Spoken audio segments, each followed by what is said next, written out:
तो साथियों नमस्कार। देखिए, मैं आप लोगों के बीच फिर से ओलंपिक में भारत का क्या योगदान रहा इस पे बात करने के लिए आ गया हूँ। कल की क्लास में हमने देखा किस तरीके से ओलंपिक का आरंभ होता है, अंतर्राष्ट्रीय ओलंपिक कमेटी का गठन होता है, कैसे भारतीय ओलंपिक परिषद की स्थापना होती है, उसके प्रथम अध्यक्ष के बारे में बात हुई और बात हुई हमारी वर्तमान अध्यक्ष के बारे में। अब हम चर्चा करते हैं आखिर हमने इस 2024 के पेरिस ओलंपिक में किस तरीके से अपना प्रदर्शन किया। देखिए, प्रदर्शन तो भैया शर्म आने वाला सही है, क्योंकि अंक तालिका में हम पिछली बार की तुलना में इस बार पिछड़े हैं। और जब किसी चीज में पिछड़ते हैं तो वो अच्छे संकेत नहीं है। लेकिन फिर भी हमारे देश के एथलेटिक्स ने जैसी सुविधाएं उनको मिल रही है, फिर भी उसमें उन्होंने बहुत अच्छा किया। उन सबको अप्रिशिएट करता हूं जो यहाँ पदक लेकर आए, देश का मान सम्मान बढ़ाए, गौरव बढ़ाकर आए। चलिए तो बात करते आखिर भारत के एथलेटिक्स ने क्या कुछ अचीवमेंट किया इस पेरिस ओलंपिक 2024 के अंदर। तो कुल मिलाकर भारत से 117 खिलाड़ियों का दल पेरिस के लिए रवाना हुआ था, पेरिस के लिए गया था। 117 खिलाड़ी टोटल यहां से जाते हैं भैया। उसमें 70 थे हमारे पुरुष और 41 थी हमारी मातृशक्ति। यह पूछा जा सकता है, तो पुरुष 70 गए थे, 41 मातृशक्ति के साथ में हमारी टीम पहुंची है पेरिस। कुल 16 खेलों में हमने भाग लिया है। क्या है? 16 खेलों की भागीदारी थी हमारी। अच्छा, और उनमें कुल पदक जीते हमने 6। स्वर्ण पदक में हम इस बार है अंडे पर, यानी कि 0 स्वर्ण पदक के साथ में हम 1 रजत और 5 कांस्य पदक, कुल 6 पदकों के साथ में 71 यानी कि 71वें पायदान पर रहे। ये हमारी इस बार की छोटी सी गणित। खास मैं सोच रहा हूं, मैं अमेरिका का करंट अफेयर पढ़ा रहा होता अमेरिका में, तो मेरे लिए तो हालात बेकाबू हो जाते। तो मुझे कल ये फील हुआ, चलो ठीक है यार, ये ज्यादा नहीं जीत कर आए तो मुझे ज्यादा नहीं पढ़ाना पड़ रहा है। कहने का मतलब इतने से 2 मिनट के अंदर पूरा मामला निपट गया। अब थोड़ा समझने की कोशिश करिए।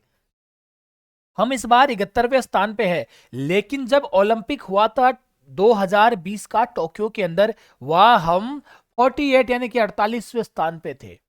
हमने छलांग पीछे की ओर लगाई। कितने स्थान? तो हम 23 स्थान पिछड़े भैया इस अंक तालिका के अंदर। तो फिर सर पिछली बार हमने क्या किया था ऐसा? पिछली बार हमने 1 जीता था स्वर्ण।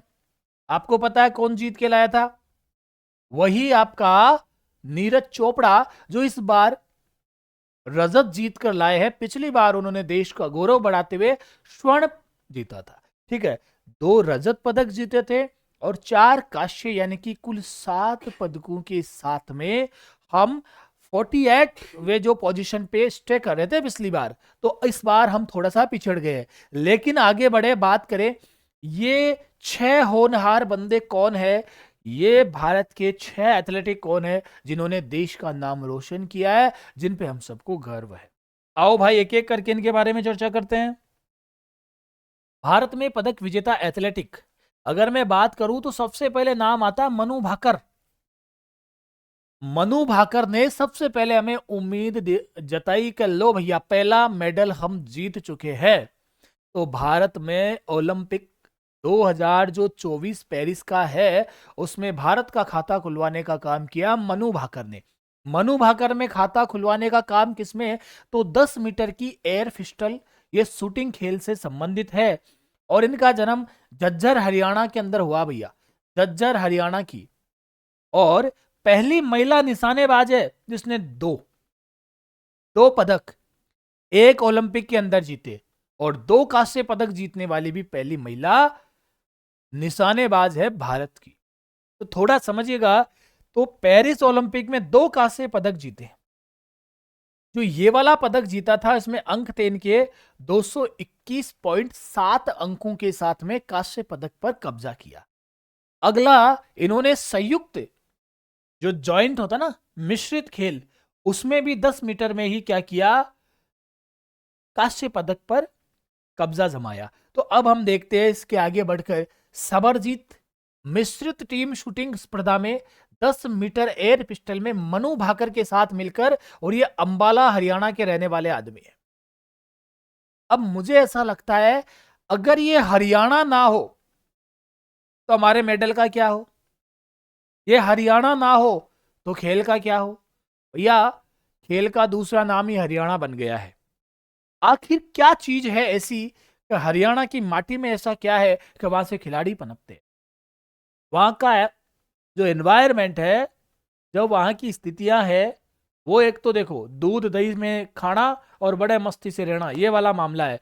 फिर दूसरी चीज वहां पर पहलवानी का शौक है और खेल को लेकर हरियाणा वाले बड़े रुचि रखते हैं।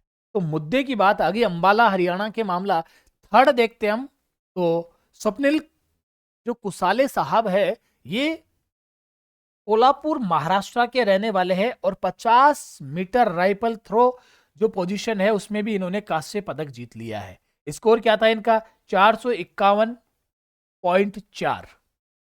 एक व्यक्ति है अमन शेरावत, ये भी कहां के रहने वाले हैं, लो साहब, ये भी हरियाणा के रहने वाले हैं और कुश्ती खेल के अंदर ये क्या जीत कर लाए, कांस्य जीत कर लाए हैं और 57 kg कैटेगरी के अंदर ये खेलते हैं। ये मामला हमने इनका देखा।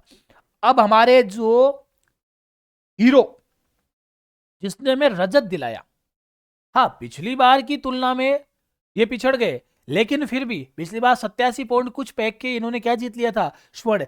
पिछली बार से भाला तो ज्यादा फेंका है, लगभग 2 मीटर ज्यादा फेंका है, लेकिन ये दुश्मन देश के एक व्यक्ति को अपना समझकर उसको ज्ञान दे बैठे और वो भारी पड़ गया। और वही अरशद नदीम जो पिछली बार इनसे हारे थे, इस बार 92.97 मीटर का भाला फेंक कर अपना मामला सेट कर गए और स्वर्ण पदक दिला ले गए। और अकेला पाकिस्तान में अंक तालिका में सिर्फ एक ही पदक दिखाई देता है, स्वर्ण पदक।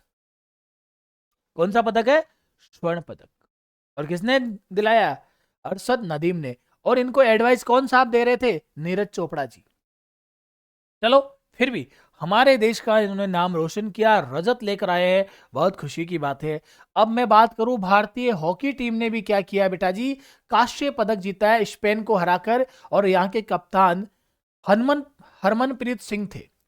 ये कुछ इंपॉर्टेंट जानकारियां हमने यहां से जुटाई। आगे बढ़ो, कुछ राजस्थानियों ने भी कुछ किया क्या।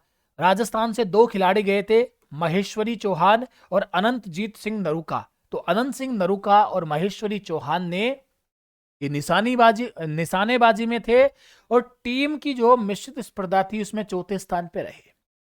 पदक तो नहीं जीत पाए लेकिन सर्वश्रेष्ठ प्रदर्शन किया और चौथे स्थान पर रहे।